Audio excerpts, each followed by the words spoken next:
good dogs of the AMS. Time they made a move.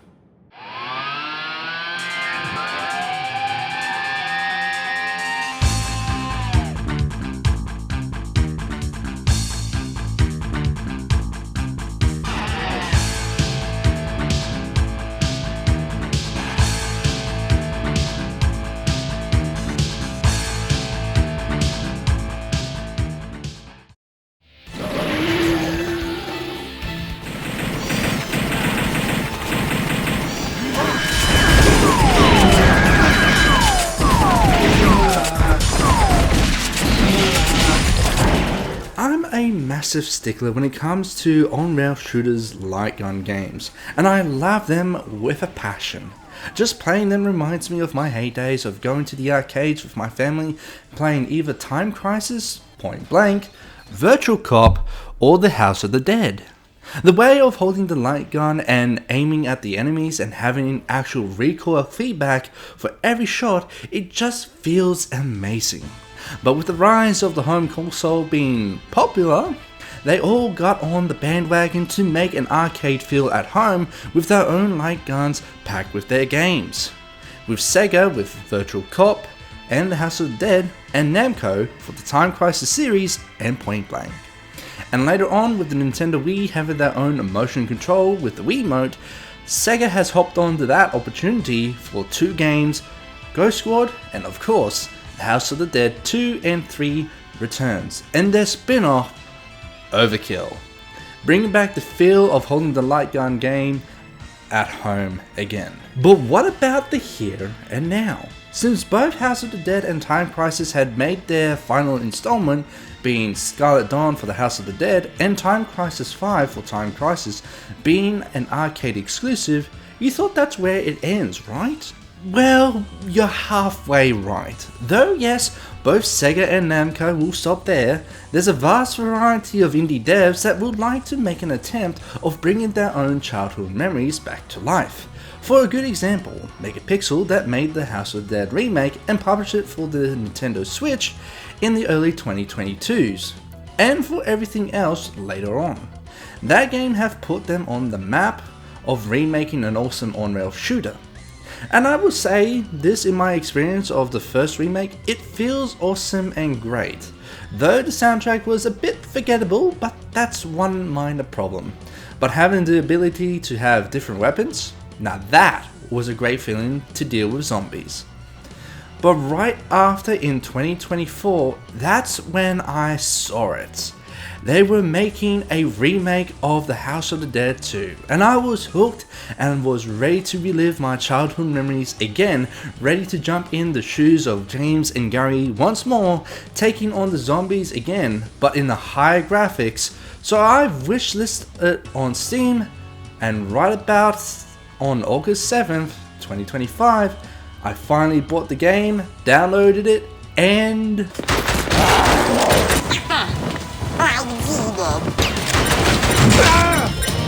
Don't know, but it's very similar to the 1998 Curian case.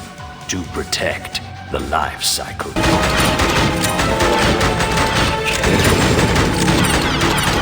oh boy, what did I get myself into now? I have to review this one now, huh? So, where should I begin? Well, let's start off with the story as always for gamers that don't know about the House of the Dead 2. With the game taking place in the 2000s, 2 years after the Curian case, the zombie outbreak has been taking place in Venice, Italy.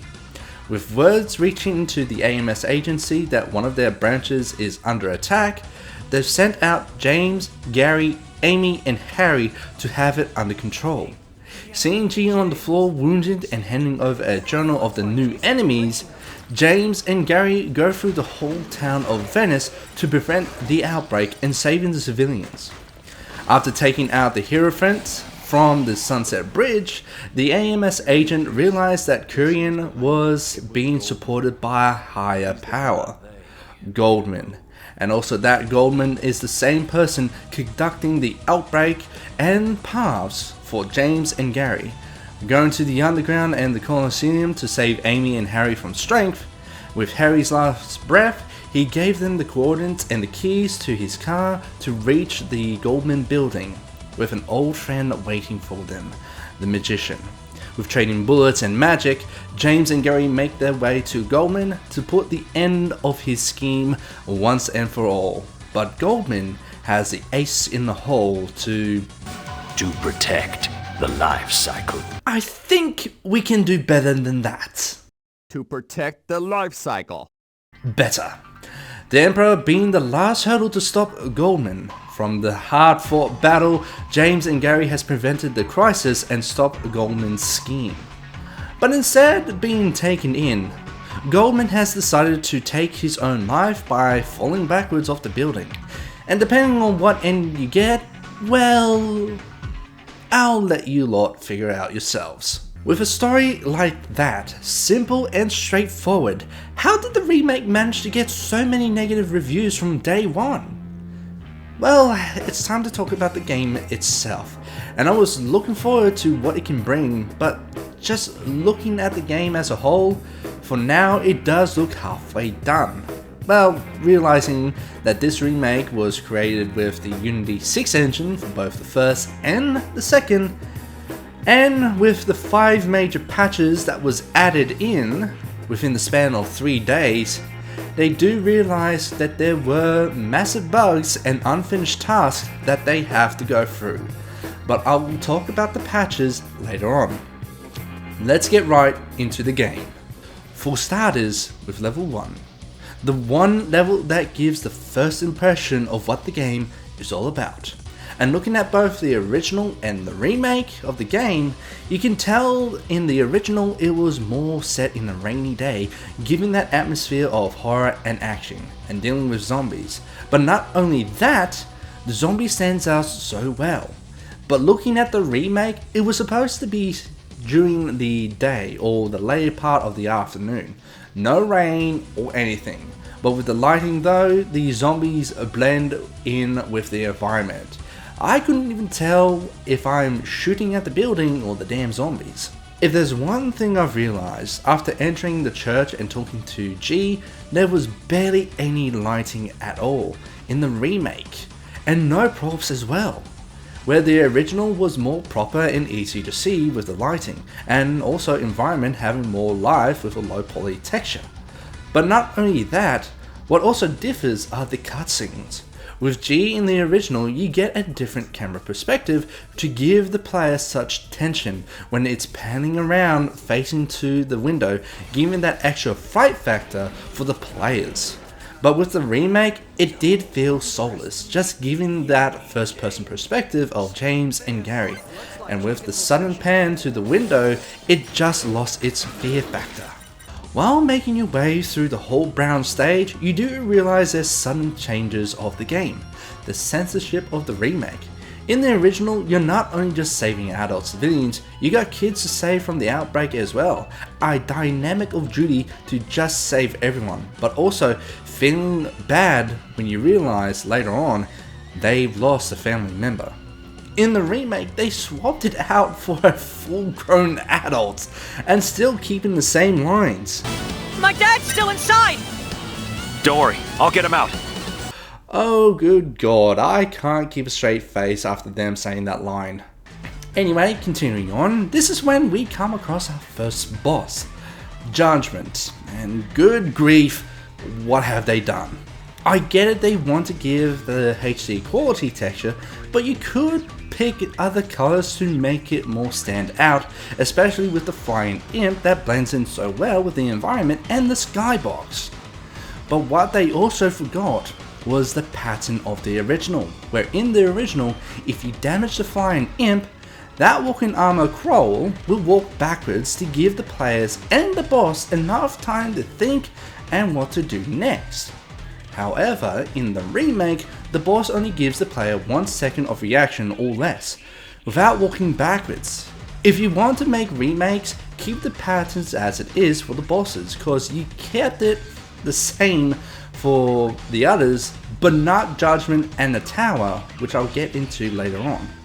Then we move on to level 2, and I hate to say this, the lighting did not fare any better here, and the segment when you're in the clock tower, oh good god, with no proper lighting and poor colouring, I will not blame the players if they end up missing their shots. But with some of the cutscenes to show how Hierophant on TV, can you have the camera any closer to the screen? Okay, you must be taking the mick out of this one. Not only have you done it once, but twice. Oh my god, my game dev brain is going to lose it. Looking back at the original, you can tell that the team from Sega took their time to make sure they give the horror experience with smooth transition, both in-game and the cutscene, to keep a consistent flow. But when looking at the remake, they make it so stiff and hard to keep it going and keep the flow consistently. But speaking of the Hierophants, since the idea taking place during the night, well, somewhat, they decided to give him a green glow on the trident, which it can be a bit of an eyesore and also not easy to actually hit the target with that green glow. Well, let's continue on, shall we? I can't just focus on the game as well, I might as well bring in the voice acting as well to keep it going. I know in the original voice acting wasn't great, but funny and somewhat interesting, especially with Goldman. Like he's an AI trying to become human, which does give a bit of hilarious character growth. But with the remake, it is a bit deadpan and forced, though they did give great characteristic, well, more importantly, James and Gary a bit of grunt and concern for each cutscene, but with Harry and Amy, God, you're alright. What the hell's going on in the city? Don't know, but it's very similar to the 1998 Curian case. oh my goodness. And when did Goldman become a Southern hick? Look, I get the idea trying to improve with the voice acting, but make sure the characteristics are there and more interesting. Well, he says that he'll be waiting at the Coliseum on the north side of the city. Ah, great segue to continue on with level 3, being more easy to see since they got the lighting sorted with the boat segment of the stage. But what have they done to Tower? Not the first phase, it's second phase. The pattern has changed from the original, where the tower will charge at the player mouth wide open to give players ample time to aim for the weak spot. But in the remake, they removed the mouth wide open to get rid of that ample time that players have to aim it at the last second. I've said this before and I'll say it again. If you want to make a remake, you have to follow it bar for bar from the original where it comes down to the boss patterns. After learning that Harry and Amy is captured, it's off we go to level 4, and good grief, the lighting, it's even far worse to see without the torch being attached to the player's cursor. Oh yeah, that's something I forgot. There's no flashlight that James and Gary carry for dark sports. How did I miss that little detail? Anyway, moving on. After dealing with the Dark Underground to the Coliseum, this is when we realise a sudden change of cutscenes when James and Gary sees Goldman for the first time on the big screen. Come to think of it, back then Sega only enlarged the model of Goldman and planted him on the screen with no background. Which I gotta say, it's pretty funny and understandable since they didn't have money at the time to make a proper cutscene in a cutscene. Is that a thing? Anyway, in the remake they had the time to make cutscenes for Goldman appearing on the screen, but it does lack a bit of character without having that kind of noise that the original had back then. But I would give credit when credit is due, but don't make it obvious and stand out though. Now, on with the boss. Why make him blend in with the environment? It's rather difficult to tell whether I'm hitting the spot or not, and my god, when did he become easy as well? I think it's time to move on. Looking at the last two levels, they pretty much kept to the fashion of the boss revisits with Judgment and Hierophant for round 2 when reaching to the Goldman building. Then going up against the Magician. Yeah, remember him? Unfortunately though, they got rid of the facing reality where players for the original will try their best to keep up and see where it goes. Now it's all sunshine and pixie dust and easy to follow. Oh, good God! How did they miss this one with the textures? But once inside of Goldman Building, the lighting is one of the worst to look at. From the beginning of the level all the way up to getting round 2 of the tower. And my goodness, even the robotic zombies end up blending in so well again, whether I'm shooting the floor or the wall or not hitting them at all. Once reaching to Goldman and seeing the Emperor became an issue because of the idea of being clear. They decide to make it translucent, which will make it difficult for players to aim for the weak spot. Though the red orb is easy to see, doesn't mean they won't miss. And when I thought I was done with the lighting problem, they decided to add one more lighting issue, a bit of an FU, with the score submit with making it hard to see with the typewriter, where you need to hover over the letters of the typewriter to see what letter it is. I recommend typing it out on keyboards. Thank you. Okay, at this point I've covered almost everything that was wrong with the game, but after the span of 3 days, Megapixel have gone out their way to make 5 major patches. Actually, correction, 6 now after its release. Going through all the technical problems that was mentioned before with the camera placement from level 2 and the fog effects in level 3. And with the bosses, they gave the second boss of Judgment lighting to make it easy for the players, and as for the Emperor, still has the same issue but do make somewhat bearable to see with a slight color change of whenever the parts of him are in the light. Don't know how it's any good, but hey, I can't judge too harshly. Now, with it being a remake of the House of the Dead 2, it also has 2 separate modes. The arcade version, keeping it simple with only using a pistol and 5 credits to get by, and the original, which that's where most of the fun is, allowing the player to throw in added items and making a return the weapons, with one massive nerf to it. You can only have one and that's it. But how do you get those weapons, you may ask? By playing the game countless times, either by saving civilians or by having a good eye of details to look for those boxes or weapons out and about. Which I get it, you want the replayability, but it does get repetitive of having to go through different routes in each playthrough looking for the missing weapons. Even when you collect those weapons, most of the weapons are not really useful. A machine pistol, a 3-round burst per shot, so 2 shots, reload. Assault rifle, well, it does alright taking out zombies. Toy gun, well, you don't shoot bullets, but you do get infinite amount of bullets and you can shoot lasers at the zombies. Pizza or the steak gun used to be an absolute beast of its own, being a one-shot killer in the House of the Dead 1 remake. But now it's a pea shooter. What happened? And, of course, crossbows still holds the title as the boss killer, able to kill bosses with ease. Not only that, they also brought back the training and the boss rush mode, which is all about honing your skills and knowledge of the bosses you've already beaten in the game. With controls of the mouse being a pseudo gun control, it is a bit responsive and easy to use, well, most of the time. See, after in-game cutscene, the cursor will drift to wherever the mouse was moving to last, which it could be a problem for players to take aim on the zombies they want to shoot. As for the zombies, they take more bullets than I could even count, even when half of their bodies are gone. That's including with the other weapons, they still come after you. But what also lost its factor was what the original shows.